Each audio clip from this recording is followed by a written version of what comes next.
Hi mga kababs! Ito na naman tayo, cooking vlog. Hindi ko napakita yung mukha ko sa inyo baka magsawa kayo. Yung natitira kong sayote is gagawin kong lumpiang gulay. Igigisa ko siya dito sa moyashi dito sa Japan. Ibang tawag sa atin ito, toge. Kasi ito yung balutan niya. Ito yung, sayang kasi nang hinayang ako, isasawag ko rin to para medyo, masarap ba to? Malutong-lutong. Yung pinakapuno ng ng labanos. Sayang kaysa itapon. Yung konti ilalagay ko, ihalo ko. Tapos tsaka sibuyas, bawang, hindi ko na nailagay. Later pakita ko na lang sa inyo. Nahiwa na natin yung ng labanos. Tapos ayun yung ating sibuyas, bawang. Ayun, nahiwa na siya. Natanggalan natin yung balat. Tsaka yung dagta, hiwain na lang natin. At ito yung ating toge. Wait lang, hiwain ulit natin tong sayote. Ito na, start na tayong maghiwa nitong mga ingredients natin. Mga panahon ko. Lagyan na natin ito dito sa isang plato. Ito yung tangkay ng tangkay ng bato. Ang labanos, sayang. Masarap ba yan? Medyo siya, malutong-lutong. Kumain na natin. Ito mga bago pa. Tapos yung sibuyas natin.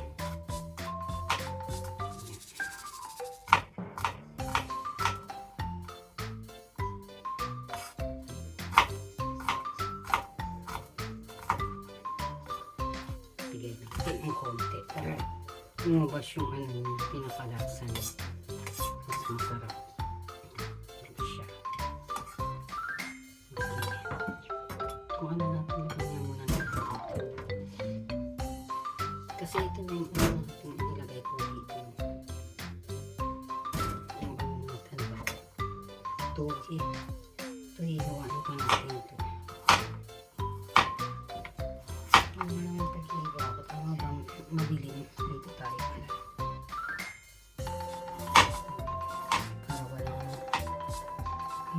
Natatakpan yun. Pag dito kaya. Naano ko kasi yung camera, natatakpan yung kanina nakikita. Yan. Yan ang paghiwa ko. Okay. Kasi sayang ba ito? Hindi mo pa niluto agad. Magiging magulang na siya. Ngayon, malambot-lambot pa siya. Naisipan ko kaysa itinula ko, cravings ako sa sa lumpia. Gawin ko na lang lumpia, naisipan ko lumpiang gulay. Pwede naman siya ba? Kahit wala ng kahit wala ng carrots, pwede siya. Hindi nga lang siya makulay. Dapat meron siyang konting halong kulay. Para mas masarap tingnan. Nandito lang. Wala lang ang ganyan siya.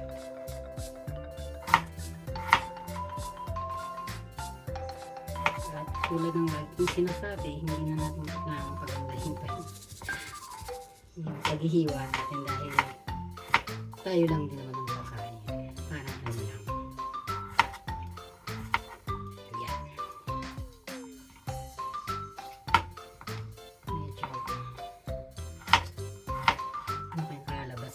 Marap ka naman. Yung fairness, lahat naman niluluto ko Siyempre, ako ang masaya, kaya kontento. Hindi ko alam kung patitikim ko sa iba. Pag pinatitikim ko nila dito sa isa, okay naman, masarap naman. Pero hindi talaga siya mahilig. As in, sa Philippine food, bibihira siyang kumain. Itikim lang siya. Hindi ka tulad ng ibang sa mga Philippine food. Hindi gaan. Kumakain siya sinigang. Gusto niya sinigang.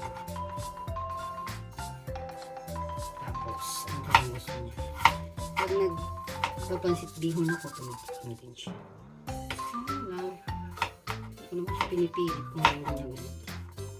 Kaya ako, ng pagkain hapon. Hindi naman lahat.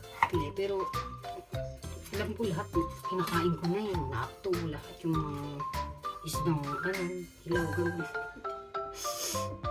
Kinakain ko na. Ayan na, okay na. Lagyan na natin siya dito. Ay, dito na lang sa kabilang para hindi siya. Tapos hugasan na natin. At igigisa na natin siya. O, diba? Ayan na siya. Igigisa na tayo. Okay. Nakalimutan ko nga palang isama sa ingredients kung kung iniling natin. Ayan. Kalalabas ko lang kasi sa kanila. Sabi ko, ay, parang nag-iisip pa, parang kulang yung ko. Puro gulay lang, walang karne. Ayan siya, nilabas ko na siya. Palambutin lang natin ng context. Isa na natin. Unahin natin ang sibuyas.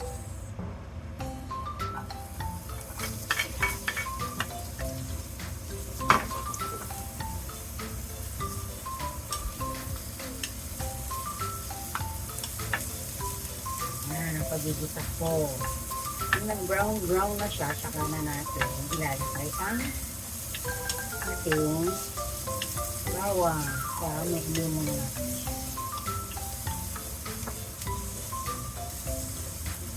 Pinuntihan ko lang yung sibuyas. Kasi magpupubig yun ko parang yung mulay natin. Ilimo na natin yung bawang.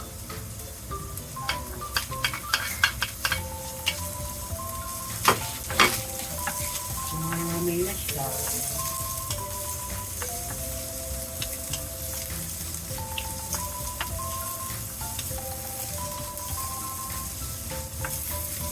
Okay na, sunod na natin ito.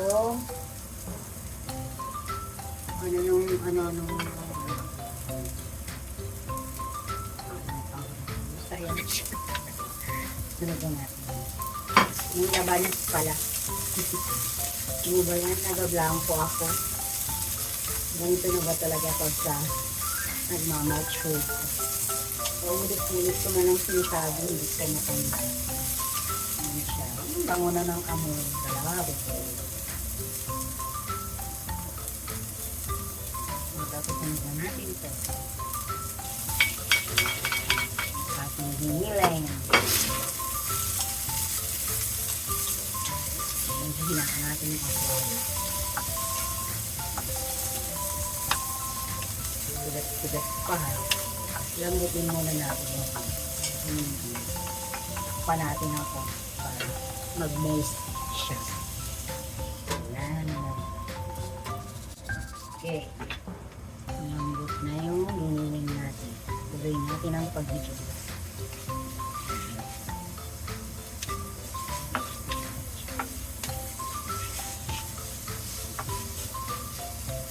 Ganito yung nakaraan po kumulag ko. Kaya yung pagigisa, kaya lang iba to. Kasi pagkatapos natin gisa mo, babayit pa natin. Wala namin ito babayit.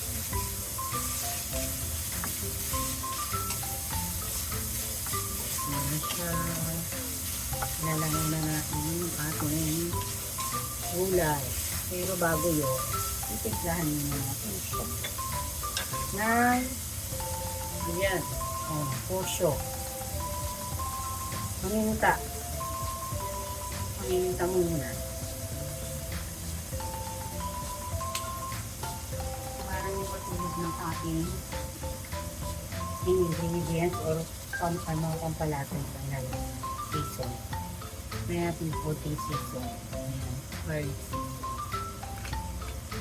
And then, ang aking panimpla. Lord. Kasi ako gumagamit ng magic sarap. Kaya more cubes ang ginagamit. Isang piraso lang. Yan siya. Nung nakaraan, inunaw ko siya sa pagkatapos lagyan ng tubig siya ako siya nilagay. Ngayon, nilalagay ko siya dito sa pagigisa pa lang yun.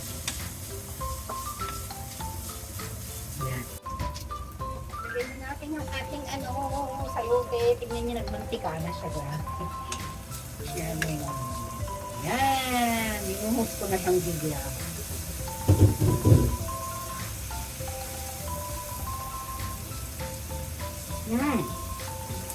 Sarap ah.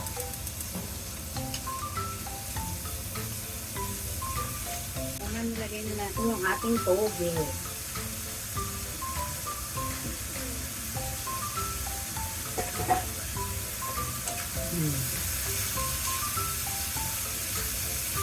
Wow!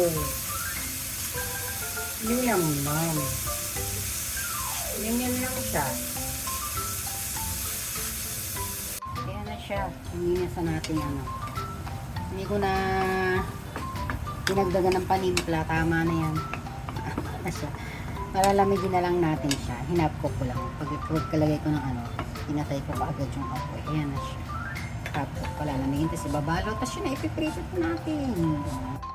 So, ito na yung ating ginisang sahog ng gagawin natin ng lumpiang gulay. Pinatulog ko lang siya ng konti para lumamig, pinalamig ko. Tsaka ako ibabalot. Magbabalot tayo ng kakainin lang natin ngayon kasi hindi siya masarap pagka binalot mo siya kasi hindi makaagad niluto. Hindi crispy ang dating. Tsaka may sabaw kasi siya kaya kailangan natin kung ano lang yung kasainat, yun lang yung babalot natin, ha? Start na tayo. Babalot lang natin siya. Kung nga dalawang piraso lang yung kakainin ko ngayon, kaya yun lang ibabalot natin. Kaya ganyan lang siya magkakasya sa dalawang piraso.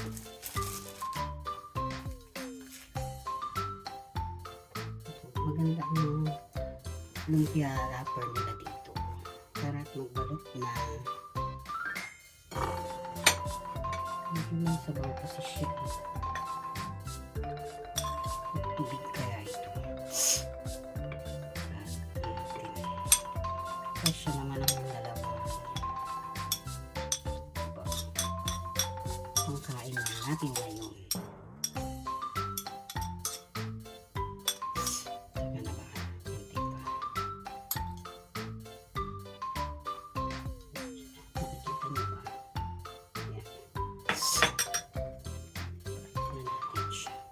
Masak siya. Sinisipon ba ako nag-umpisa na kasi ang ano dito. Ang allergy. Pagka ganitong taglamig na. Tsaka bato-uto siya. Wow, parang yung ano yung balakot niya. Yan na, okay na yan. Kita niyo ba? Parang binarinig ka.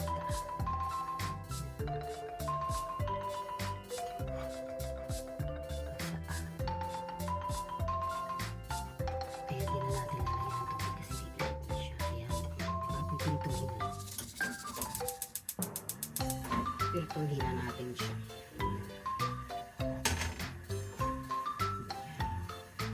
Itong mantika gagamitin natin. Pag olive oil, hindi masarap ang pagkaprito para sa akin. Mayroon ko lang sa ito. Healthy rin naman itong canola. Kailangan pala ito prito pa agad. Kung kakainin lang. Mantika. Tingnan natin siya. Tingnan natin.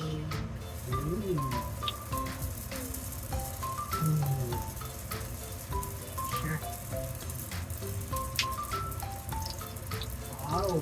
Parang yum. Nag-brown ka agad yung ano mo. Kaya na yung tsura niyang binaliktad natin.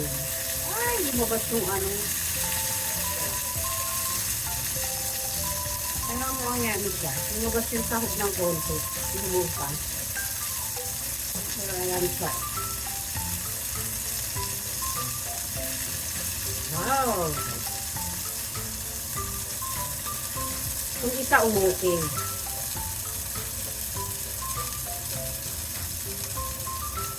Yung isa medyo nabukas siya, pero ganun pa rin yung ano, itsura niya. So ito na yung aking finished product. Ang aking lumpiang gulay, sayote at toge ang laman niya na may giniling. Diba? Crispy siya, super yummy.